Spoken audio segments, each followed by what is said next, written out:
आज का बाइबल का वचन उत्पत्ति का ग्रंथ अध्याय 15 वचन 5 से 12, 17, 18। सन पौलुस का फिलिपियो के नाम पत्र अध्याय 3 वचन 17 से लेकर अध्याय 4 वचन 1 तक। और आज का सुसमाचार सन लुकस के अनुसार अध्याय 9 वचन 28 से 36। उत्पत्ति का ग्रंथ अध्याय 15 वचन 5 से 12 और 17 और 18। ईश्वर ने अब्राम को बाहर ले जाकर कहा, आकाश की ओर दृष्टि लगाओ और संभव हो तो तारों की गिनती करो। उसने उससे यह भी कहा, तुम्हारी संतति इतनी ही बड़ी होगी। अब्राहम ने ईश्वर में विश्वास किया और इस कारण प्रभु ने उसे धार्मिक माना। प्रभु ने उससे कहा, मैं वही प्रभु हूँ जो तुम्हें इस देश का उत्तराधिकारी बनाने के लिए खलदेया के ऊर नामक नगर से निकाल लाया था। अब्राहम ने उत्तर दिया, प्रभु मेरे ईश्वर, मैं यह कैसे जान पाऊंगा कि इस पर मेरा अधिकार हो जाएगा। प्रभु ने कहा, 3 वर्ष की क्लोर, 3 वर्ष की बकरी, 3 वर्ष का मेढ़ा, 1 पांडुक और 1 कपोत का बच्चा यहाँ ले आना। अब्राहम ये सब ले आया। उसने उनके 2-2 टुकड़े कर दिए और उन टुकड़ों को आमने सामने रख दिया, किंतु पक्षियों के 2-2 टुकड़े नहीं किए। गिद्ध लाशों पर उतर आए, किंतु अब्राहम ने उन्हें भगा दिया। जब सूर्य डूबने पर था तो अब्राहम गहरी नींद में सो गया और उस पर आतंक छा गया।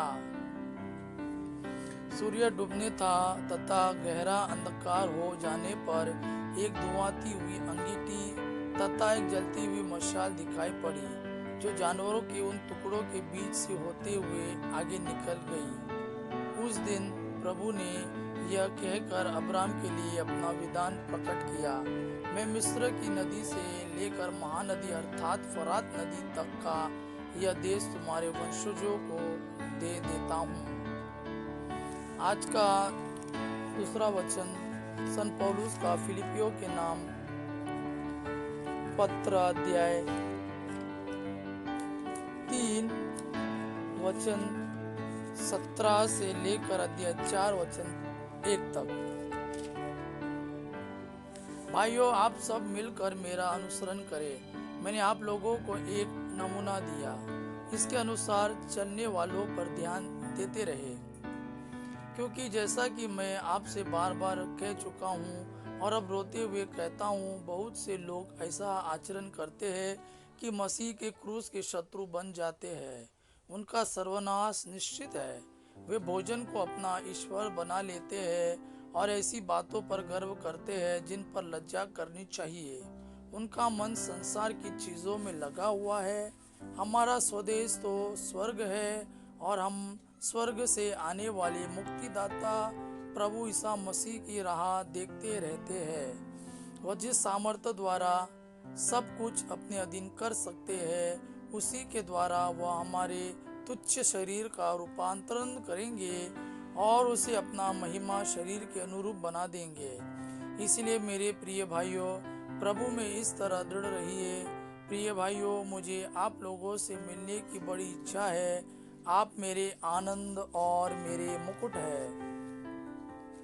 आज का सुसमाचार सन लुकस के अनुसार अध्याय 9 वचन 28 से 36 तक।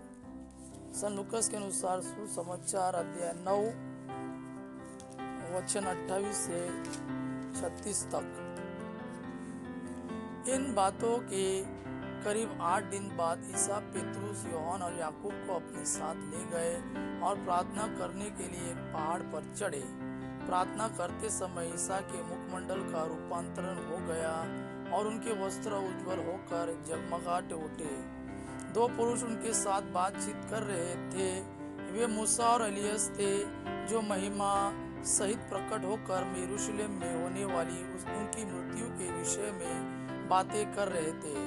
पेतरुस और उसके साथी जो ऊँघ रहे थे, अब पूरी तरह जाग गए। उन्होंने ईसा की महिमा को और उनके साथ उन दोनों पुरुषों को देखा। वे विदा हो ही रहे थे कि पेतरुस ने ईसा से कहा, गुरुवर, यहाँ होना हमारे लिए कितना अच्छा है। हम 3 तंबू खड़ा कर दे, एक आपके लिए, एक मूसा और एक एलियस के लिए। उसे पता नहीं था कि वह क्या कह रहा है। वह बोल ही रहा था कि बादल आकर उन पर छा गया और वे बादल से गिर जाने के कारण भयभीत हो गए। बादल में से यह वाणी सुनाई पड़ी, यह मेरा परम प्रिय पुत्र है, इसकी सुनो।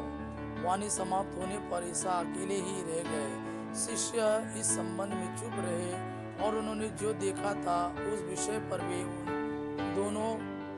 उन दिनों किसी से कुछ नहीं बोले।